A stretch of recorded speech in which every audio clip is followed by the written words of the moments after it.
Thank you, President Christ, so much. The Board of Trustees, distinguished alumni, my fellow honorary degree recipients, who I am so proud to be in the company of. We have an architect and a climate scientist, a writer, and I get to talk because I'm on Glee.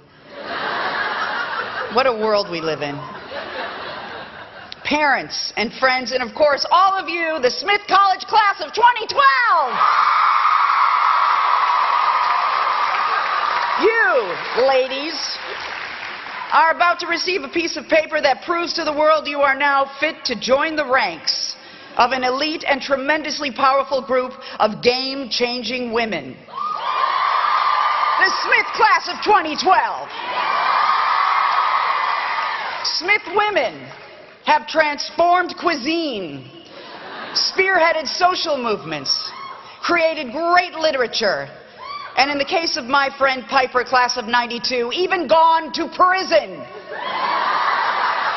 But damn it, when a Smithy goes to prison, she writes a clever and compelling book about it. Just know, the fact that you sit here in a chair assigned to you, with your bright, shiny faces, looking gorgeous in your caps and gowns, just know you're welcome. You've actually done far more than I was able to accomplish back on my college graduation day back in 1982. As a young person, I was a victim of overwhelming angst and free-floating anxiety. I spent a great deal of my time running around like a chicken with its head cut off. This ongoing frenzy caused me to send in my graduation registration without a stamp or a return address. After my 4 mostly unfocused years as a solid C student at Illinois State University, thank you. Go Big Red. In the aptly named Normal, Illinois, I sat where you now sit, hoping to God my name would be called and I would receive my diploma. I realized my postal boo-boo just as the envelope left my hand and dropped into the mailbox. And instead of figuring out a way to remedy this, I did what I have always done when I lack forethought and impulse control. I crossed my fingers and I hoped for the best. With my entire family out there in the audience, wearing a cap and gown that I swiped when no one was looking, sitting in a chair that I was sharing with my good friend Jeannie Mahoney, I held my breath and prayed to hear my name. They finished with the L's and were on to the M's when my heart sank. As Jeannie took her diploma from our dean, she whispered in his ear that my name had been left out. Gratefully, he called mine after hers. Of course, he didn't have a diploma for me, but he did shake my hand, and my parents sitting way back were none the wiser. Now, I know that none of you would have been so scattered and focused leading up to this day because you are the Smith College class of 2012. You are exceptional women. If you were not an exceptional woman, you would not be here today. I feel I know quite a bit about Smith women because I married one. I know from living with Laura, class of '91, and loving Laura, class of '91, that the experience of attending this fabulous college is simply transformative. Your lives will take on different paths, but you will always be Smithies. You are women of Smith. You are fiercely independent. You are wickedly smart, trailblazing, uber-confident, and shockingly entitled. Like I told you, I live with one of you. I have no doubt you will continue this legacy and you will change the world, ladies. And we need you to, now more than ever. But in this moment, young ladies and Ada Comstocks, on this most auspicious of days, I want you to take a breath and reflect. Don't blow through this day, even if you're overwhelmed with family or maybe you're just a little bit drunk. Take a breath. You have successfully completed a journey at an exceptional institution of learning, and attention must be paid. I'll tell you, if I could do so much of my life over, I would have taken more moments like this to breathe. I would have spent more time focusing on what was right in front of me instead of recoiling from what is because it didn't look or feel exactly as I imagined it. I wouldn't have been forever trying to look around the corner to see what's next, what's next. I'd have taken in the beauty of this moment and greeted everything in my life with a big yes and, which leads me to what I'd like to talk to you about today. And today is all about you, but just a little bit about me. I was born a red-faced, screaming malcontent with sparkling blue eyes and chubby cheeks. Along with this extra helping of angst, I felt alien in a world and in my own body, as I was sure I should have been a boy. I spent most of my youth deeply disappointed so much of the time because nothing ever looked or felt the way I imagined it should. I wanted to ride my bike and have my shirt off all summer. I wanted to play Little League baseball. I didn't want to wear a dress or curl my hair. And I was only happy with a clear blue sky, so you can imagine I'm thrilled today. But I lived in Illinois, where winter goes until May, and spring usually skips us all together. And if a day loomed cloudy, as it usually did in Illinois, my poor mother would fear my lashing out at the weather for having let me down. I took everything so personally. And I lived my life this way for about 27 years until my life stepped in with a huge lesson that I was just aware enough to notice. Now, at the time, I fancied myself a serious actress. Sketch comedy was not at all on my radar. In fact, it was a bit beneath me. And out of left field, I was hired for the Second City. And for those of you who don't know, the Second City is a Chicago institution. Yes, the improvisational breeding ground where the likes of Tina Fey, Amy Poehler, Rachel Dratch, Nia Vardalos, along with some guys you might recognize, it's where they got their start. So there I was, a very tightly wound young woman, obsessed with process and rules. Fresh out of grad school, I was a classically trained pain in the ass, frankly. Engaging in improvisation, the creative equivalent of jumping off a cliff. An art where there are no rules, save one. And that rule is called yes and. Yes and is a vital and only rule of improvisation. It's simply never deny your fellow actor. You should be willing and able to accept whatever he throws at you. Use that as your jumping point, and then you heighten or explore it, as we like to call it. For instance, if I say to you, stick 'em up, and you say, well, that's not a gun, that's your finger, then we have nowhere to go. Or if I say, what a beautiful day it is today, and you say, no, it's not, we're in the middle of winter and it's snowing, we have nowhere to go from there. What if I were to say to you, come, my darling, let's go to bed? And you say, you're not my wife, and put your pants back on. Now where do we go? What do I do with that? The scene is dead in the water, and I'm literally caught with my pants down. Well, in order for our scene to go forward, we affirm what the other is saying, which is the yes part of our equation, and of course then we take it and we build it. That's the and part of the equation. In other words, in order for our lives to go forward, in order to engage fully in life, we need to be willing and able to accept what is right in front of us. Whatever it is, the good, the bad, the thrilling, the heartbreaking, every emotion, occurrence, event, person, place, or thing, and you will experience them all. That's the yes that I'm talking about. And the acceptance and the embrace of it with all your heart, doing something with it, that is the and. You accept influence, and then you exert influence. You can't make a cloudy day a sunny day, but you can embrace it and decide it's going to be a good day after all.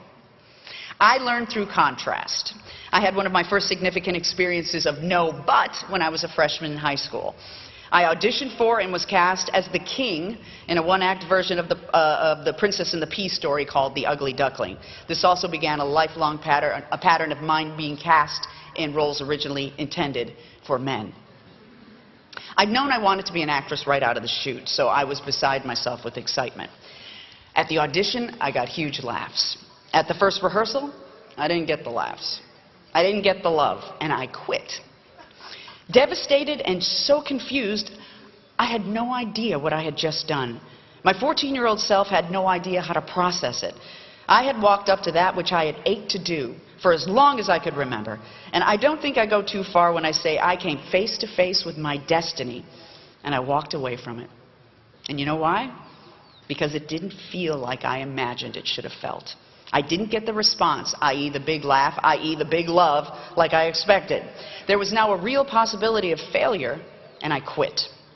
I was at this time unaware of the concept of yes and, feeling the fear and doing it anyway.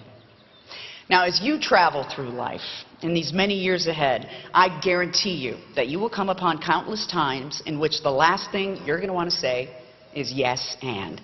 You will experience loss, heartache, the death of a loved one. You'll probably have to say goodbye to a lover. You'll experience rejection, maybe even have to deal with a bad diagnosis. You'll age. And the trick isn't to avoid these times or pretend they're not happening, because you can't. What you'll need to do is step up to them courageously and embrace them. Allow these experiences to permeate your being, and you weave them into the fabric of your life. They will not only strengthen you, but soften you, and you will open your heart to compassion. You will not be powerless in this either. If you embrace what's happening instead of denying it, you can make it your own. If life gives you lemons, grab it by the horns and drive. And yes, I just mixed 3 metaphors. Remember, I was a C student. As a younger person full of that anxiety and fear, in desperate pursuit of the keys to the kingdom, let me tell you what I did right. After I walked away from the ugly duckling my freshman year in high school, I would never let that fear take me over again, at least in the acting department. Not that I would never feel fear again, I just plowed through it. I grabbed at almost every opportunity. Maybe some I should have left at the wayside. Now, this is not to suggest that you should say yes and to every opportunity presented to you. And now I know what you're thinking, Jane, what about doing porno? To which I say, I am as surprised as you. I was never offered the opportunity. But would I have said yes to that? What if life gives us an opportunity to rob a bank, or a way to cheat on our taxes, or say it offers us several hours in a row of Life with the Kardashians, hours that we can never get back? To this I say, you can always trust that when you're coming from your highest self and from your heart, you'll know when to say yes and, or when to engage in the awesome power of no way. Now, this yes and way of life may not be the most natural thing for you. Smith College class of 2012, you are highly educated. You are so schooled in critical thinking it almost hurts to look at you. The point of your education is to get you to poke holes in theories, to question, to be loath to accept anything at face value. Yes and may not roll trippingly off your tongue and into your life. Your job is to honestly discern for yourself if you're saying no to an opportunity out of fear, or you're simply exercising good judgment. Now, for me, the hardest thing to get past was my need to plan. And you might understand this. I thought I had to have a plan or a strategy to get where I wanted to go. From my earliest moments, I knew I wanted to be a performer, an actress. I had a driving, anxiety-filled ambition. And growing up in this concrete jungle of a suburb just south of Chicago, I had no idea how to get there. Just show me the roadmap, I would beg, or just please, somebody drop down from the heavens, take my hand and show me the way. I was ripe for a cult. So I took to rules and regulations and parameters, and in an effort to feel safe. While I waited for that clear plan of action, I would at least have the illusion of certainty in what has always felt to me to be an unsafe, unpredictable, and ever-changing world. Well, it turns out that I just had to be willing to take chances, look at what's right in front of me, and greet everything with a big yes and of course then putting my heart into everything I do. My counsel to you, women of Smith College: let life surprise you. Don't have a plan. Plans are for wusses. You know, if my life went according to my plan, I would never have the life I have today. Now, you're obviously very good planners or you wouldn't be here, so stop it. Stop it now.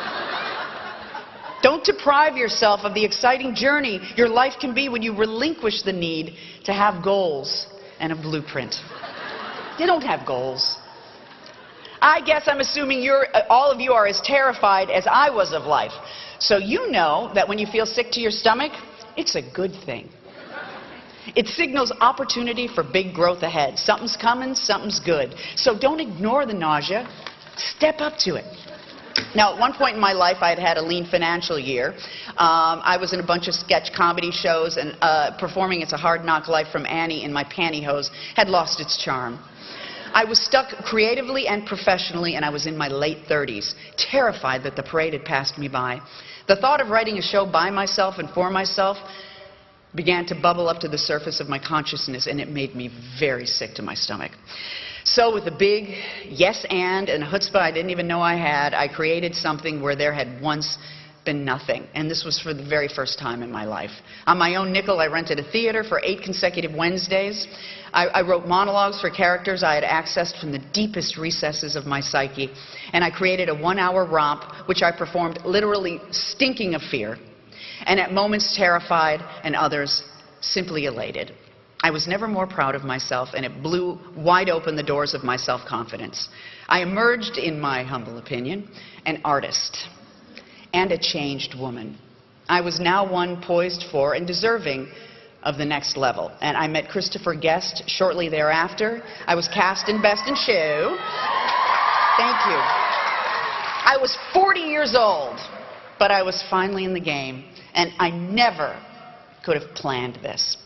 Other momentous occasions where my dreams were about to come true, and I wanted nothing more than to flee the scene. Being offered the opportunity to host the Emmys. Being asked to host Saturday Night Live. Being asked to give the commencement speech at Smith College. When my inside screamed, no! I somehow got my mouth to say yes and. Now, as you know, life is not all about work, and the scariest places to say yes and are also the most rewarding. Relationship. Whoever you choose, ladies, your husband, your wife, your partner, will make you see more about yourself than any navel-gazing in solitude could ever reveal. And if the process isn't completely horrifying and frustrating, then you're just not doing it right. This will be your most vulnerable place. I put it off until I was almost 50. Your partner will inevitably see your soft underbelly. Shocking behavior you only read about will start to become your own. Your demon will rise up righteously to destroy your relationship in the guise of saving yourself from really seeing yourself. And your partner will say to you, with all the tenderness that situation allows, "What the fuck?"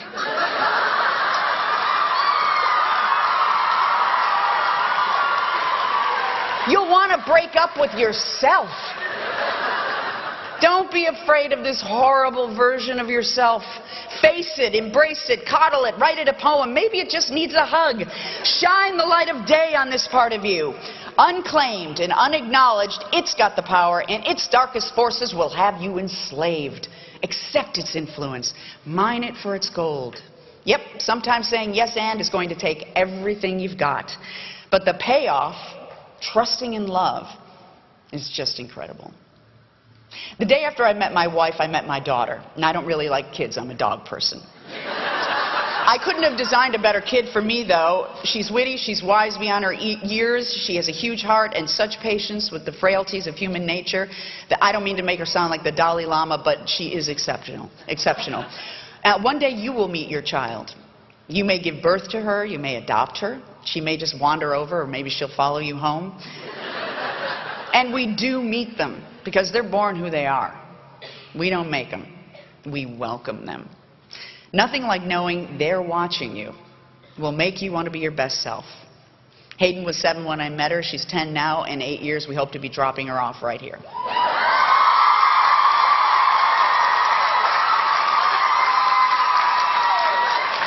Children also remind us that life is constantly changing and moving ever forward.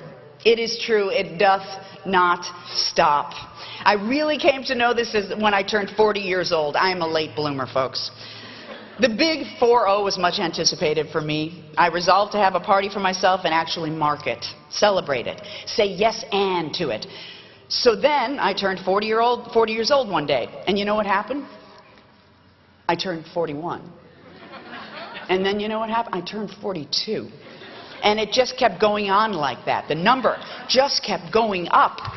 And I was like, wait, somebody pressed the pause button. I just got used to being 40. And the time goes faster as you get older. And the world keeps changing. So my advice to you, live in the moment. Stay fluid. Roll with those changes. Life is just one big, extended improvisation. Embrace the ever-changing and ever-evolving world with the best rule I've ever found, yes and. Accept the world for what it is and at the same time make it your own. And I especially want you to make it your own. You are a particular variety of person, Ms. Smithy. You have spent the last 4 years in an environment that has encouraged you not just to be yourself, but to be your best self, your strongest self. You will have many opportunities to embrace what the world has for you, and I can't wait to see the ways in which you say and. Remember that Smith Women entitlement that I spoke of earlier? I'm counting on yours to ferociously guard the women's health care rights our sisters won for us years ago. Right? And I know you women of Smith will greet that fight with a big yes and anyone who tries to take them away from you with a big no way. In conclusion, I know you'll never forget your experience here because you are a part of an incredible legacy. I'll be at a party with my wife and she'll be meeting one person after another, and if by chance she happens upon a fellow Smithy, both their eyes light up. They already share a profound connection. They both had a unique and extraordinary experience. And today I become a Smithy. That same piece of paper that my wife and all of you toiled for years to get, I get for a handshake. And I am so proud to be one of you. Enjoy this day and thank you so much.